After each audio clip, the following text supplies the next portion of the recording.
BBC की मोदी मुखालिफ documentary एक आई है जिस पर भारतीय हुकूमत की तरफ से रद्द-ए-अमल दिया गया है और जितना दबाव डाला जा रहा है। ये तो बहुत बड़ी बात है कि इधर रिएक्शन नहीं हुआ है, मुस्लिम वर्ल्ड में रिएक्शन नहीं हुआ है। अरब तो खा गए, वो तो कुछ कहते ही नहीं है। बिल्कुल। मुझे समझ नहीं आ रही है कि आप समझते हैं इस किस्म के reaction, no reaction is the reaction.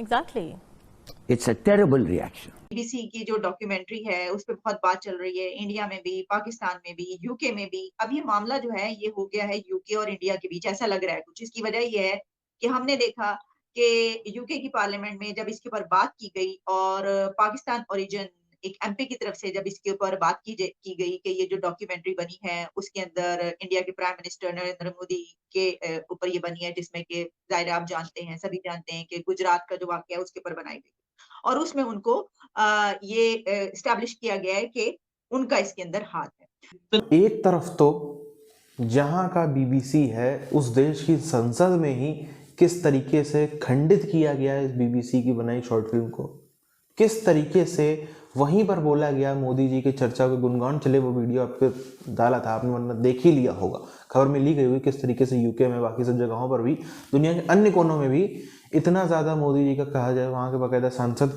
Parliament में बोलते हैं कि ये तो दुनिया के सबसे मजबूत नेताओं में से एक है। वहीं पर ये बीबीसी इस टाइप की जो है वो डॉक्यूमेंट्रीज बना रहा है।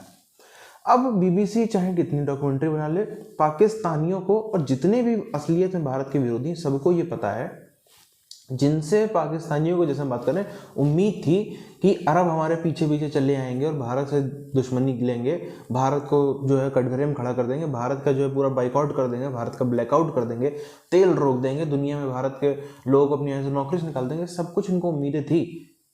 कुछ नहीं हुआ। जिसको कहते हैं ना मुस्लिम वर्ल्ड, मुस्लिम वर्ल्ड, ये उस मुस्लिम वर्ल्ड ने कोई भी रिएक्शन नहीं किया और किसी का भी कुछ कहने की हिम्मत भी नहीं हुई। अब ये बेचारे अकेले चीख चीख के रोते हैं, लोग खाली हम ही लोग न्यूज़ के सामने बैठ के बोलते रहते हैं 7 से 8, 6 से 7, फिर रात में जाके सो जाते हैं, कोई मतलब ही नहीं है। तरह यह है कि वहसियत उम्मा हम एक मुर्दा सी सूरत हाल में हो गए हैं, तो मैं और आप प्रोग्राम कर जाएंगे, रात को सो जाएंगे चर्चा।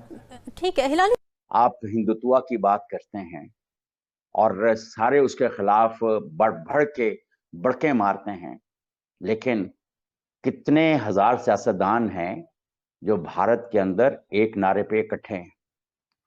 जब उनकी मईशत की बात आती है तो सारे लोग किस तरह से सारे सियासतदान इकट्ठे हो जाते हैं। भारत के खिलाफ दिफा की बात आती है तो कैसे सारे इकट्ठे हो जाते हैं। मोदी को एक हीरो बना के पेश किया था कि ये जनाब क्या बात है, बालाजी बाजीराव के बाद 400 साल के बाद एक दोबारा एक बहुत बड़ा हीरो निकल आया। Should not consider the threats of Indian and Chinese economy. हम इतने भोले नहीं हैं कि हम इंडियन और चाइनीज इकोनॉमी है उनके थ्रेट को हमें अंदाजा ना हो। But the Indian economy is more a threat to us because Indian education system is well in place. Bharat की जो वेल एजुकेशन सिस्टम, जाहिर बात है वो भारत के लोग जो हैं वहाँ पहुँच रहे हैं और वो उसी तरह का ओ लेवल, उसी तरह का ए लेवल, उसी तरह की वो कोलंबिया यूनिवर्सिटी, उसी तरह की वो सारी चीज़ें, और वो उनके बड़े बड़े जैसे कहते हैं कॉर्पोरेट सेंटर में जगह बना रहे हैं। कुछ नहीं होगा, हमारे ताल्लुकात तुम्हारे साथ वैसे ही रहेंगे। और अब एक और आया है उधर, इंडियन हिंदू आया है ना, अब ब्रिटेन का प्राइम मिनिस्टर, उसका भी यही पॉलिसी होगा। तो मैं कहने की बात यह है, ये मुनाफकत इनकी कोई लिमिट नहीं है और ये खुद कहते हैं, उनके अपने कॉन्फिडेंशियल रिपोर्टिंग में कहते हैं। ठीक है, सरा यह है कि वहसियत उम्मा हम एक मुर्दा सी सूरत हाल में हो गए हैं, तो मैं और आप प्रोग्राम कर जाएंगे, रात को सो जाएंगे चर्चा। ठीक है हिलाली, नहीं बिल्कुल नहीं, मैं सही कह रहा हूं। देखिए मोदी का मामला यह है कि मोदी के बारे में इस वक्त पूरी दुनिया जो है ना उनका एक रवैया बनता चला जा रहा है। और मुझे कभी कभी मुझे जॉर्ज डब्ल्यू बुश के वो सेकंड टाइम जब वो इलेक्ट हुआ था ना, तो उसकी एक स्टेटमेंट याद आती है। मुझे लगता है कि ये कॉन्स्पिरेसी इस लेवल की चल ना रही हो। उसने कहा था we are not complacent enough that we it's illegal.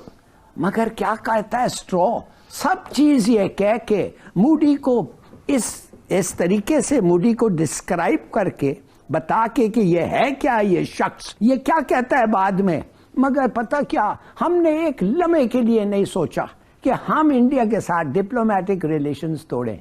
Can you imagine, genocide, homicide, मगर हमने कभी सोचा नहीं कि डिप्लोमेटिक रिलेशंस उनके साथ तोड़ें। तो मतलब ये है, मारते जाओ मूडी, करते जाओ मोदी। एमपी ने इसके ऊपर बात की तो यूके के प्राइम मिनिस्टर ऋषि सुनक ने उनको जरा स्नब किया और हर जगह ये पब्लिश किया जा रहा है कि UK PM Rishi Sunak shuts down Pakistan origin MP over BBC documentary on PM Modi. तो आप यानी आपसे मुराद ये है कि इंडिया का इसके बारे में क्या स्टैंड है, इसके ऊपर आप इसको कैसे एलैबोरेट करेंगे? ये डॉक्टर केली केस वाले डॉक्यूमेंट्री जिसके प्रोड्यूसर थे या रिपोर्टर थे एंड्रू गिलिगन। एंड्रू गिलिगन ने ये प्रूव किया था अपनी बीबीसी की डॉक्यूमेंट्री में कि गल्फ वॉर गलत हुई, नॉट गल्फ वॉर नहीं, इराक वॉर गलत हुई। गल्फ वॉर 1991 में हुई थी जब कुवैत से छुड़ाया था, बाद में इराक वॉर हुई थी सद्दाम हुसैन को हटाने के लिए। मैम पहले तो ये जो पाकिस्तान ओरिजिन के जो एमपी थे इमरान हुसैन, इन्होंने अपनी पॉइंट रखा, पर पॉइंट रखना बहुत जरूरी है, पॉइंट सबको रखना चाहिए, लेकिन ये सोच समझ के रखना चाहिए कि वो क्या बोल रहे हैं। इंडिया की कोर्ट्स प्राइम मिनिस्टर मोदी को एग्जॉनरेट कर चुके हैं। 22 साल पुराना मामला है, 2002, लाइक 20 साल पुराना, करीब 21 के आसपास, ठीक है। इतना साल पुराना मामला है, उस मामले में आज बीबीसी एक डॉक्यूमेंट्री निकाल रहा है कि महात्मा गांधी को आज तक नोबेल प्राइज नहीं मिला है। क्यों नहीं मिला? कोई रीजन? महात्मा गांधी क्या पीसफुली क्या वायलेंस से मांग रहे थे आजादी? पीसफुली मांग रहे थे, पूरा वर्ल्ड मांगता है। मार्टिन लूथर किंग जूनियर ने अपनी नोबेल प्राइज एक्सेप्टेंस स्पीच में माना कि ये 5 जिस पे मैं चला हूं पीस का, ये इंडिया ने दिखाया था। लेकिन बीबीसी ने कोई डॉक्यूमेंट्री नहीं बनाई कि राष्ट्रीय गांधी को क्यों नहीं मिला, मिलना चाहिए था। इस पर नोबेल कमेटी बोलती है कि हम तो सिर्फ उन्हीं को देते हैं जो जिंदा होते हैं। अरे तो एक इराक वॉर गलत हुई, सद्दाम हुसैन के पास कोई भी वेपन्स नहीं थे, ये बीबीसी ने डॉक्यूमेंट्री बनाई थी और बाद में ये प्रूव भी हो गया, कोई वो नहीं निकले, ये प्रूव भी हो गया, गवर्नमेंट को भी मानना पड़ गया। लेकिन उसके बाद इस डॉक्यूमेंट्री के बाद हुआ क्या था बीबीसी का? बीबीसी को तोड़ दिया गया 4 पार्ट्स में, बीबीसी को पनिशमेंट दी गई और आज तक उसको वो हटन्स कमीशन रिपोर्ट थी, उसमें कमीशन था। कमीशन और कमेटी में फर्क ये होता है कि कमीशन की रिपोर्ट गवर्नमेंट को माननी पड़ती है, जो कि 20 साल पहले फॉरेन सेक्रेटरी था, आज नहीं है। उस पर गवर्नमेंट ऑफ इंडिया क्या करे? तीसरी चीज, क्या बाकी सारे कंट्रीज की इंटेलिजेंस हैं? बाकी सारे कंट्रीज को भी ये रिपोर्ट मिली होगी ना। अगर यूके को रिपोर्ट मिली है कि prime minister Modi was directly responsible, तो सऊदी अरेबिया को मिली होगी कि कोहिनूर हमारा नहीं है। मैं देखना चाह रहा था कि हो सकता है कि हो भी इनकी, लेकिन क्या इन्होंने उस डॉक्यूमेंट को चलाया था? एक डॉक्यूमेंट्री इन्होंने चलाई थी डॉक्टर केली बहुत बड़ा केस हुआ था। डॉक्टर केली की एक डॉक्यूमेंट्री चलाई थी जिस पर सही था, उन्होंने जो दिखाया वो सही था कि कोई वेपन्स और कोई प्रूफ नहीं था ब्रिटिश गवर्नमेंट के। एक तो बहुत ही ज्यादा जिस चीज से बीबीसी और यूके का लेफ्ट परेशान है वो है कि कैसे एक ऋषि सुनक नाम का हिंदू व्यक्ति यूके का प्राइम मिनिस्टर बन गया, कंजर्वेटिव पार्टी से बन गया। अमूमन इस टाइप के अगर पीएम बनते भी हैं तो लेबर पार्टी की तरफ से बनाए जाते हैं, मगर कंजर्वेटिव पार्टी की तरफ से ऐसा व्यक्ति वहाँ पर पीएम बन जाए, ये वहाँ के लेफ्ट से, जो वहाँ का लेफ्ट है उससे बर्दाश्त नहीं हो रहा। इसी तरीके से आप देखो बीबीसी कौन है? बीबीसी एक यूके का सबसे पहला तो माफिया है। अगर यूके में आप रहते हैं और आपके घर में टीवी हैं, फॉर एग्जांपल आपके घर में 2 टीवी हैं, 3 टीवी हैं, जितने टीवी होंगे सब पर आपको एक अमाउंट ऑफ बीबीसी को देना पड़ेगा। उसके लोग आपके घर में घुस जाएंगे, ये आपको देना पड़ेगा। आप बीबीसी, आपने जिंदगी में कोई बीबीसी ना देखा हो तब भी आपको उन लोगों को जो है वो पैसा देना ही पड़ेगा। ये लूट मार करते हैं वहाँ पे, इस तरीके की लूटमार होती है। देखो चाहे ना देखो, या तो अपने घर के टीवी बाहर फेंक दो, वरना अगर आपके घर में 4 टीवी हैं, आपके घर में 1 टीवी है, जितने भी आपके घर में टीवी हैं सब पे आपको बीबीसी का जो है एक सर्टेन अमाउंट है वो आपको देना पड़ेगा। अभी तो शायद $200 के आसपास, इतना भी अमाउंट पर आपको देना पड़ेगा वहाँ पे। इसी तरीके से वहाँ की पॉलिटिक्स में एक बड़ा भूचाल चल रहा है, किस तरीके से जो white against Indians, whites plus जो वहाँ पर बाहर से आए हुए जितने भी मुस्लिम्स हैं, जितने भी पाकिस्तान से आए हुए हों, बांग्लादेश से आए हुए हों या बाकी अन्य कंट्री से आए हुए हों, उन सब के भी मन में, और एक जो वहाँ के जो गोरे हैं उनके मन में भी एक एंटी हिंदू टाइप की इमेज पोर्ट्रे करना, जिससे ऋषि सुनक साहब का जल्दी से जल्दी सत्ता से हटाया जा सके। और उसके लिए उनको बेस्ट एग्जाम्पल नजर आता है दुनिया में तो कोई वो है नरेंद्र मोदी जी। वो यहाँ पर इनका एग्जाम्पल सेट करके वहाँ पर अपना वोट बैंक तैयार कर रहे हैं। एक तो चीज़ ये है। दूसरी चीज़ ये है, जो पाकिस्तानियों की तरफ से ऐसी आवाज़ें उठती हैं कि मुस्लिम वर्ल्ड से रिएक्शन नहीं आया, मुस्लिम वर्ल्ड की तरफ से कुछ नहीं हुआ, ये एक्चुअली मुस्लिम वर्ल्ड है कौन, हमको समझना पड़ेगा।